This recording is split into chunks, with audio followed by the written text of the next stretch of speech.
Hola, Julio. ¿Qué tal, Juan Carlos? ¿Cómo te va? Muy bien, muy ¿Sí? bien. Aquí estamos. ¿Aguantando el corazón o...? Y el corazón aguanta, ¿sí? Y aguantan otras cosas también. Sobre todo en estas fechas, ¿no? ¿Sí? El estómago, por ejemplo. Ese aguanta corazón, ¿quién lo matriculó? Un ciclista. Pobre, estaba ya desfalleciente. ¿Sí? No podía más y recibió ese estímulo espontáneo de un narrador que quería darle tintes de dramatismo a la transmisión. Ok. El pobre finalmente llegó extenuado, pero el aliento quedó en el oído de mis compañeros que me dijeron que lo utilizara al día siguiente y durante los otros días y en las otras etapas. Y el aguanta corazón pasó a ser un estímulo para el ciclista, que debe ser de los deportistas más sacrificados que hay. Más que don Julio o Julio César o Núñez, la gente me saluda como aguanta corazón. Sí. Y aguanta corazón. Sí, saludamos, somos recíprocos. Julio, ¿qué embarcación te trajo acá? La que encabezaba el capitán de navío Ernesto Omar Luzardo. Lito Luzardo, que navegante de 7 mares, sí, que me trazó una ruta de navegación en aguas embravecidas, te diría, ¿eh? Sí, porque fue al principio una aventura. 2003. 2003. Aproximadamente, o certeramente. Sí. No, certeramente el Día del Periodista, 25 de mayo. Sí. Del 2003. Llegué a buen puerto. Sí, sí. Desembarcaste bien. Sí. ¿Viste el periodismo? ¿Viste los periodistas? ¿Qué pensaste? ¿Yo encajo? ¿Son lo que imaginaba o no son lo que imaginaba? Yo enseguida pensé que iba a ser diferente. No sé si iba a encajar, pero mi modus operandi era totalmente diferente a lo que yo empecé a visualizar ese mismo día que llegué, porque yo llegué el domingo 25 de mayo, cuando Motagua recibía a Maratón en la primera final del Clausura. ¿Viniste decidido a conseguir lo que hoy has conseguido? Me vengo para no voltear a ver atrás. Yo soy poco nostálgico y afortunadamente eso me ayudó para mantenerme en los momentos más complicados y más difíciles. Yo vine cuando fallecieron mis padres, cuando ya mi hijo había empezado la escuela y bueno, no tenía compromisos. ¿No estabas con tu hijo? No. Estuvo siempre con su madre. Y bueno, ¿pero costó eso? Eso sí costó, la relación nunca se cortó, pero obviamente había que buscar otros objetivos. ¿Y dejaste Uruguay porque vaciaste todo lo que tenías que vaciar en Uruguay o ya no había nada de dónde sangrar? No, en Uruguay yo fui, digamos, un periodista que de algún modo se sintió perjudicado por una onda monopólica que atacó al fútbol. Que atacó al fútbol uruguayo, uruguayo desde el 98. Desde el 98. ¿Lo cuestionabas? Yo lo cuestioné siempre. ¿Te sacó? Siempre. ¿Te sacó del sistema? Me sacó del sistema. ¿Y eso te animó? Estar fuera del sistema te animó a venirte, exacto, a tomar la decisión. Exacto. Estar fuera del sistema me obligó a salir fuera de Montevideo, a vivir en el interior, ahí donde nació mi hijo, en la ciudad de Mercedes. Y me rescató la productora que transmitía las carreras de ciclismo, que siempre me identificaron. Pero yo era el comentarista oficial del Canal del Estado, yo era comentarista radial de importantes medios, pero no compartí, desde el punto de vista político, diferentes situaciones que se fueron dando en el fútbol. Y bueno, en definitiva, eso te tiene aquí platicando conmigo. Me marginó y me tiene acá. Platicando con Pineda Chacón. Me tiene con Pineda Chacón. ¿Eres feliz? ¿Eres feliz aquí? Sí, soy feliz. ¿La PETU? Sí. ¿Es la que alegra tus días? Sí, la Petu, y es la que se ¿Quién es preocupa la Petu? constantemente. ¿Quién es la Petu? Petu es capaz de cheinearme los zapatos y los ve Sí, desordenados. y peinarte los 3 pelitos. Y obviamente, y además acondicionarlos de manera que que las canas no se noten. ¿Verdad? No, la Petu es mi esposa, es una mujer, una muchacha formidable. Sí. Espectacular, con un sentido de la familia que se lo he visto a pocas mujeres, la verdad. ¿No tienes hijos con ella? No, con ella no. Pero tienes la compañía, la solidaridad. Y el deseo de conocer a mi hijo. Allá Pablo Nicolás está ansioso. ¿Cuántos años tiene Pablo Nicolás? Pablo Nicolás tiene 19 años y ya tiene una niña que se llama Emma. ¿Eres abuelo también? Por lo tanto, que me digan abuelo me puede chocar un poco. ¿Vendrá contigo él? Es probable, pero él está con su familia. A visitarte.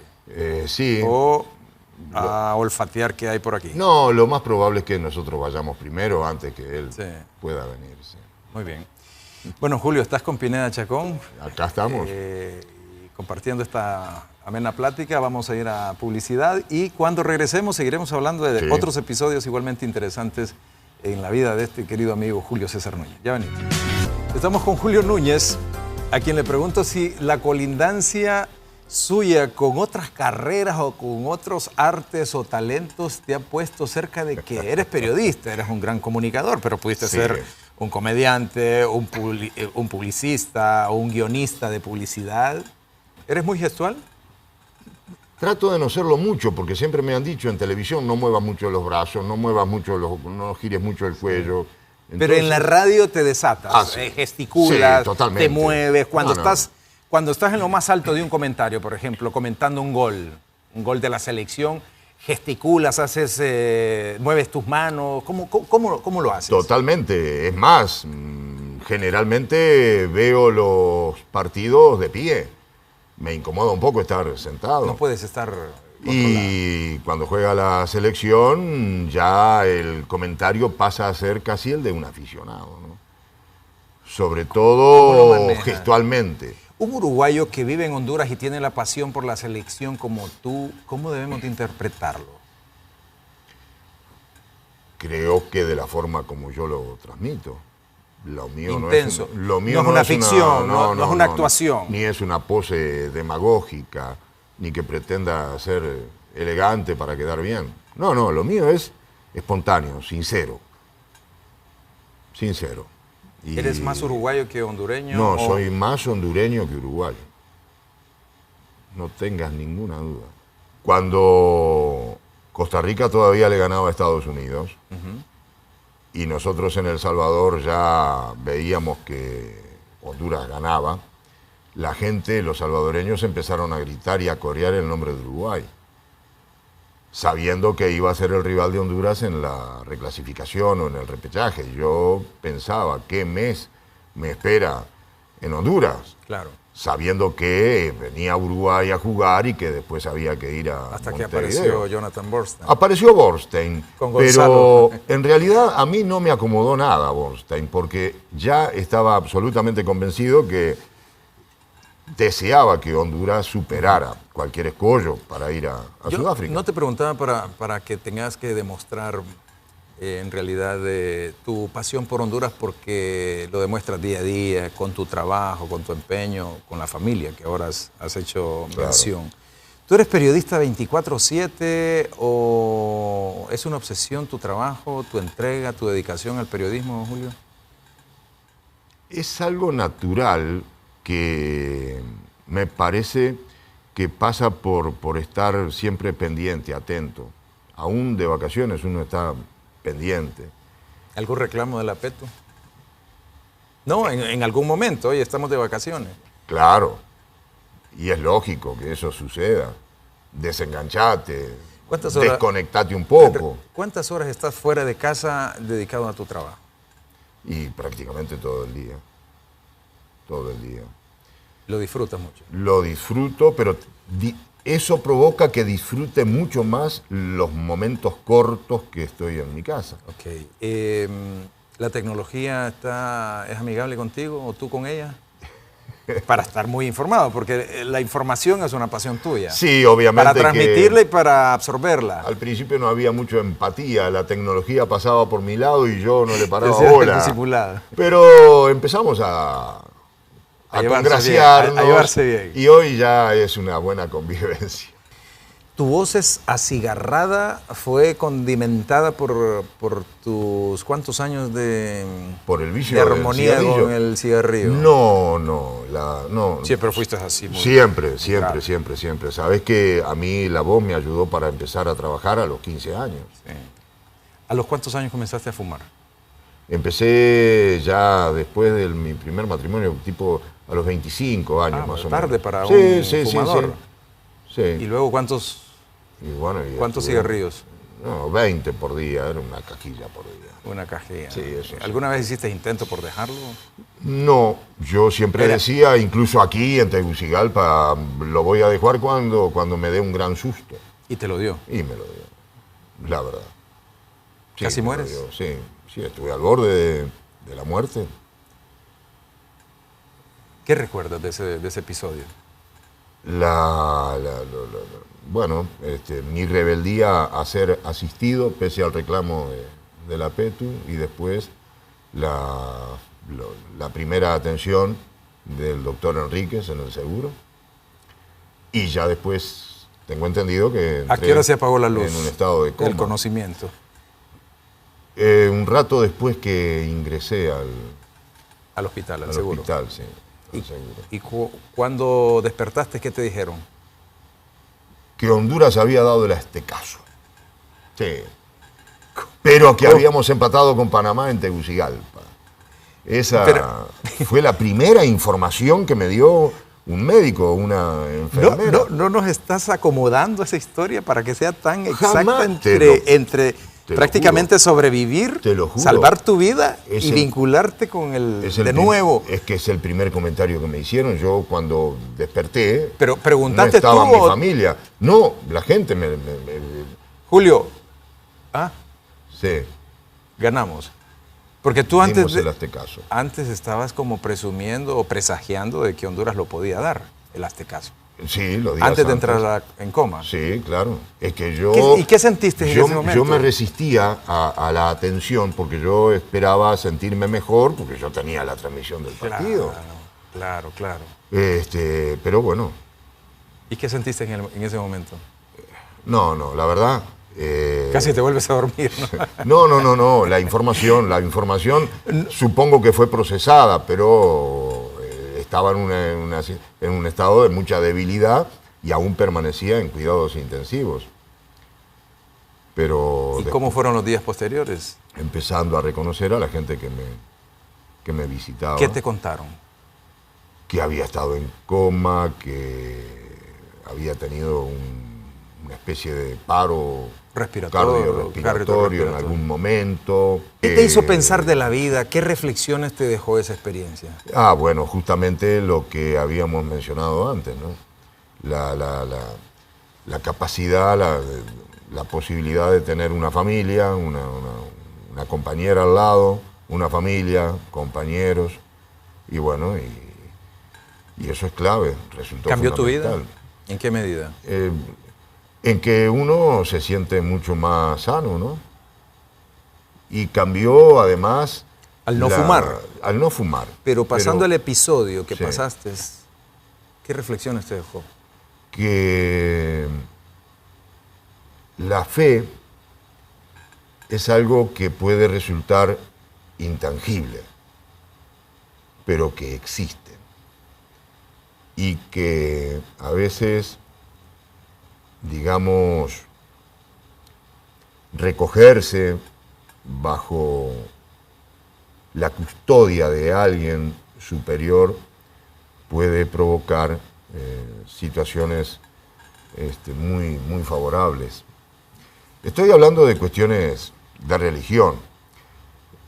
Yo siempre fui católico, pero no profesé ese catolicismo de una manera como lo hacen los feligreses habitualmente.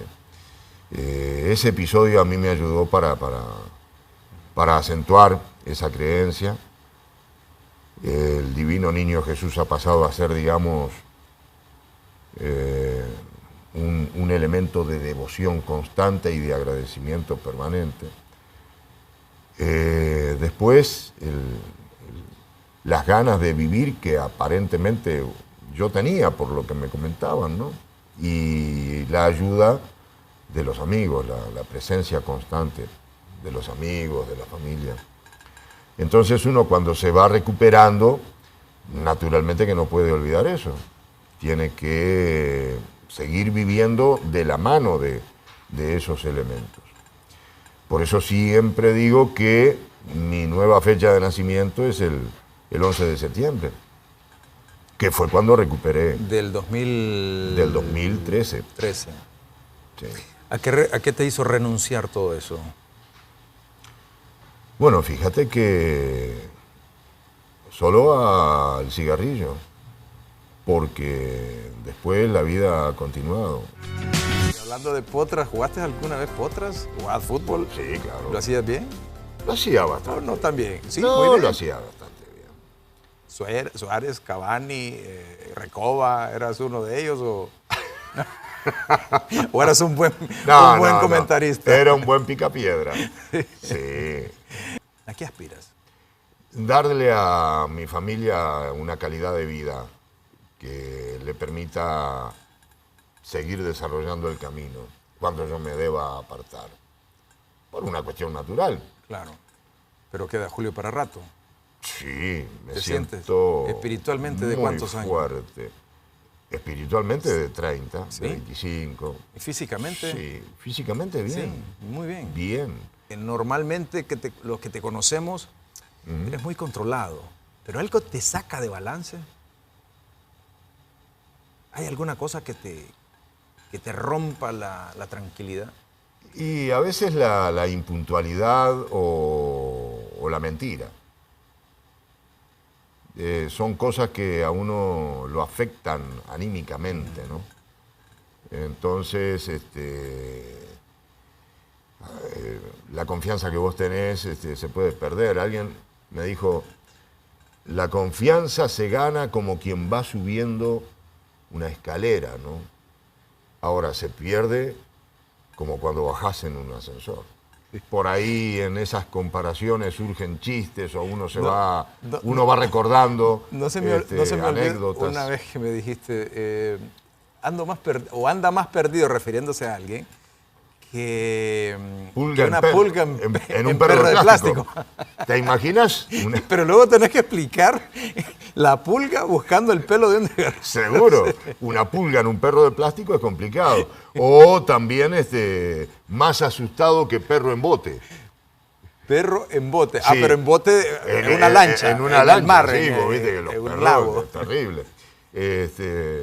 O es más peligroso que mono con revólver. ¿Te imaginás en el medio de la ciudad un mono con un revólver? Pero tenés que explicar, Sí, que explicar la imaginación. Sí, pero lo decís, hay que estar muy rápido. Seguro. Luzardo comentaba, a mí siempre me quedó una que decía, este es más agarrado que mono en vendaval. ¿Te imaginas un vendaval agarrado de un árbol, un mono que para que no se caiga? Sí, claro. Uno se el uruguayo tiene eso tiene eso. De conjugar situaciones. Y de comparar. Comparar, sí. Pero gráficamente, esa capacidad de comparar gráficamente una situación con algo como lo que comentas. Exacto. Eso desde chiquito se cultiva, esa agilidad de razonar situaciones. Me parece que sí, es una cuestión casi genética, está en el ADN de los uruguayos. ¿Alguna vez te gustó la política? Sí. ¿Mujica fue buen presidente? No. ¿Por qué tiene tanto marketing entonces? Porque lo reflejó de afuera, de adentro hacia afuera. Pero él no mentía, esa autenticidad de sí. ser el Mujica que veíamos en las entrevistas es el que era coherente con su forma de vivir. Sí. No era un discurso distinto a su forma de vivir. No, para nada. ¿Por qué no hizo un buen gobierno? No hizo un buen gobierno. Tal vez sus prioridades fueron otras, pero hoy el Uruguay está sufriendo la muy mala administración de Mujica. pero desordenadísima, ¿eh? Y bueno, el gobierno sigue siendo del Frente Amplio y ha regresado el doctor Tabaré Vázquez, que con un equipo económico un poco más austero y más equilibrado está tratando de recompaginar lo que él había hecho en 5 años de mandato. Lo de Mujica obviamente fue muy importante para el país como promoción, pero la gente que no es uruguaya y que conoce a Mujica ni se imagina lo que Mujica dejó en Uruguay. Hemos disfrutado mucho, Julio, la conversación. Siempre estás muy cerca de la sonrisa y eso creo que la gente asocia mucho a tu personalidad. Y la sonrisa... Ponerle un poco de color al cuento de una historia sí. Que tú siempre estás ahí buscándole la metáfora para adornar un poquito la historia. Sin duda. Es que además a veces apelar a la metáfora me parece que es transmitirle con más claridad una opinión, un punto de vista a un oyente o a un televidente. Y la sonrisa debe ser un documento de identidad de todos, ¿no? Yo siempre digo, seamos optimistas y hay que sonreír, si sonreír es gratis. Sí. No cuesta nada. Es más doloroso llorar. Sonriamos. Sí. La sonrisa es una buena medicina. Bueno, Julio, que aguante el corazón mucho tiempo. Ojalá ayudemos al corazón también para que siga aguantando. Bueno, Julio, mucho gusto me ha dado poder compartir contigo un episodio nuevo entre los dos, porque habitualmente lo hacemos en una vía única. En este caso me ha tocado preguntarte cosas. Sí, ha sido, digamos, un momento de ida y vuelta. Una amena conversación, yo le he disfrutado mucho. Sí, ¿verdad? Así que te agradezco un montón. Espero haber sido útil para que los objetivos del programa se hayan cumplido. Así es. Que aguante el corazón. Aguanta el corazón. Hazlo con la expresión que es habitual. Aguanta, corazón. Eso, aguanta. De nuevo, muchas gracias por haber compartido y a ustedes por habernos atendido una vez más en esta plática con Julio César Núñez en Con Pineda Chacón. Hasta la próxima.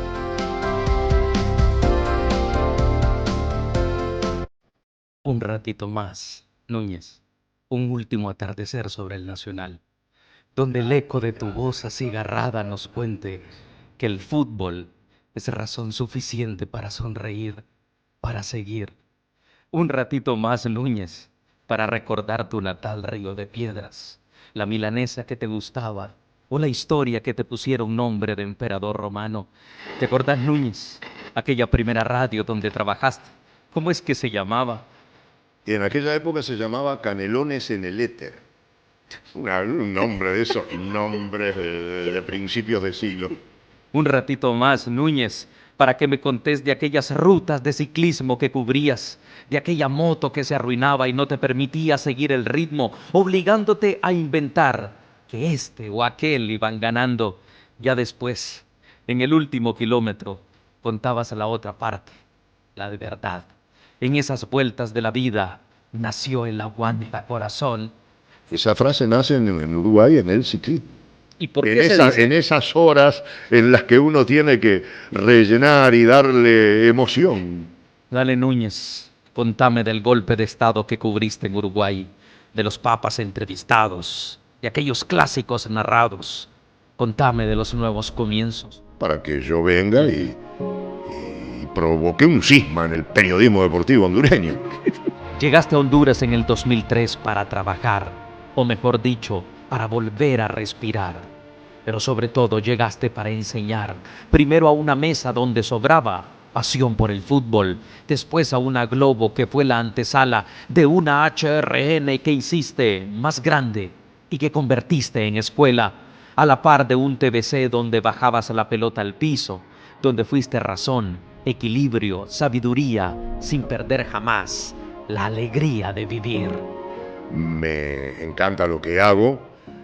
Por momentos hasta te diría que es terapéutico, porque uno en su vida personal afronta dificultades, problemas, y a veces el trabajo puede provocar una disminución sensible del impacto negativo que un problema puede acarrear. Siempre con una sonrisa, Núñez, agarrado como mono en vendaval a tu profesión, sin ser falso como cachetado de payaso, y más caliente que panza de panadero cuando algo no te parecía, sudando más que testigo falso, pero vos por la razón correcta, tu pasión. Llegaste a ser maestro sin dejar de ser un obrero, te adaptaste a las tecnologías sin dejar de apuntar en la libreta de siempre. No envejeciste, Núñez, acumulaste juventud, que es diferente. Convicción que debe convencer al que te está mirando. Atención, hay que poner atención, que se va el hombre y comienza el tránsito sin final de la leyenda, porque hasta el último rincón donde se escuche el eco de todo un país, estarás, siempre estarás, aunque sea un ratito más. Honduras a mí me cambió la vida, incluso mi esposa lo sabe. Un ratito más, Núñez, para abrazar a tu mujer, esa Shakira Suyen, esa catracha que te devolvió la fe en el amor. Ella te dio sus mejores años y sabes algo, al verla tan feliz, estoy seguro que vos también le diste tu mejor etapa. Un ratito más, Núñez, para esperar a tu hijo Pablo, que ya tiene vuelo para venir a verte. Un ratito más, Núñez, que hay mundial en 18 días. ¿Cómo te vas a ir, Núñez? ¿Quién carajos nos va a recordar la Uruguay del 50? ¿Quién vivirá hasta el partido más sencillo como si fuera la final? Un ratito más, Núñez, que hay otra madrugada de Teletón esperándote y que hay una plantita más para ser sembrada en Plantatón, que aún hay agua tibia en la matera, Núñez, y un abrazo pendiente. Y bueno, vine a Honduras dispuesto a encontrarme con esa segunda oportunidad, o tercera o cuarta, ya a esa altura.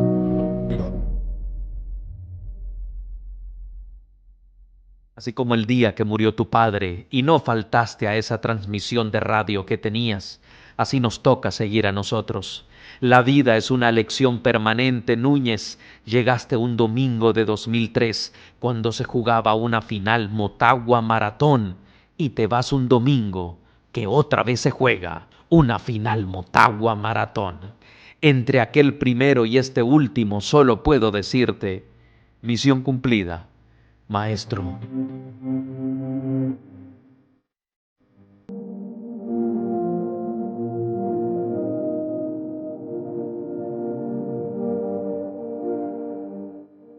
Un ratito más, Núñez, para enseñarle a otro muchacho con tu ejemplo. Un ratito más para decirte gracias. Gracias para siempre. En nombre de Honduras. Solo me resta decirte una palabra y es gracias. Gracias porque no discriminaste a un muchachito que venía de Ciguatepeque, que quizá te vino a quitar minutos en tu programa en la radio, que más de alguna vez me viste y propio de mi adolescencia, de mi inmadurez, habrás dicho, ¿qué está diciendo este cipote? Pero en vez de eso, lo, lo comprendiste, lo entendiste, me ayudaste, me enseñaste. Eres parte de ese grupo de personas que pueden atribuirse. Yo contribuí en la formación de este. Te agradezco porque he aprendido que en el trabajo hay felicidad, que el trabajo hay que hacerlo con alegría, que el trabajo dignifica. Y eso es algo que voy a atesorar y que te voy a agradecer siempre. Yo a él le digo maestro porque no ha sido más que eso para mí, un maestro a quien quiero, respeto y agradezco de todo corazón. La dedicación al trabajo resultará clave para que ustedes logren ese objetivo o hagan realidad ese sueño. Sean constantes. Te vas, maestro, pero queda la huella, queda el aguanta corazón un ratito más. ¿Sabes cuánto dura ese ratito, Núñez? Una eternidad.